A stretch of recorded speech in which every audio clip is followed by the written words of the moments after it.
Өдөр тутмын амьдрал тохиолдог асуудлууд болон мэдхэд илүүдэхгүй зарим нэг зүйлсийг би та бүхэнд одоо тайлбарлаж өгье.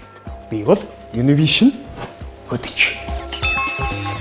Өнөөдөр миний та бүхэнд танилцуулах зүйл бол интернет. Интернет сүлжээ гэдэг бол дэлхийн бөмбөрцгийн шилэн кабель болон хиймэл дагавар.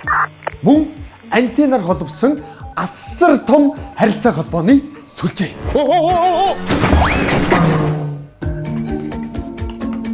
Интернет бол улс орнуудыг цаашлаад бүр төвүүдийн хооронд нь холбодог маш том мэдээллийн урсгал юм.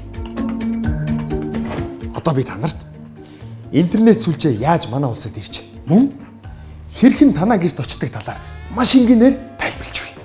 Жишээлбэл энэ хуурсан хоолойг бүгдээрээ интернет сүлжээ гэж төсөөлье.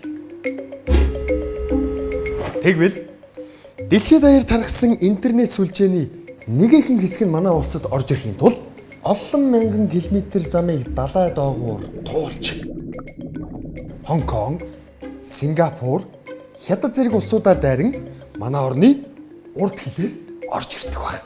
Мөн цааш явсаар Улаанбаатар хотод байрлах Univision-ы дата төвд хүрдэг. Ингээд дата төвөөс гарсан интернет танаа гэрийн цагаан төхөөрөмжөнд ирснээр та бүхэн интернет гэх энэ гайхалтай зүйлийг хэрэгэлдэг байна. Дэлхийд дээрх энэхүү сүлжээг өөрийн эх орондоо авчирч интернетийн үйлчилгээ үзүүлдэг компаниуд улс орн болгонд бий. Түүний нэг нь Univision. Интернет сүлжээг хэрэглэгч та бүхэнд хүрэхийн тулд улс орны маш олон компаниуд хамтран ажилладаг. Энгийнээр тайлбарлах юм бол бид гаднаас интернетийг хүлээн аваад танд шууд дамжуулдаг гэсэн үг. Univision хөтөж үргэлж танаа гэр бүлийн туслах байх болно.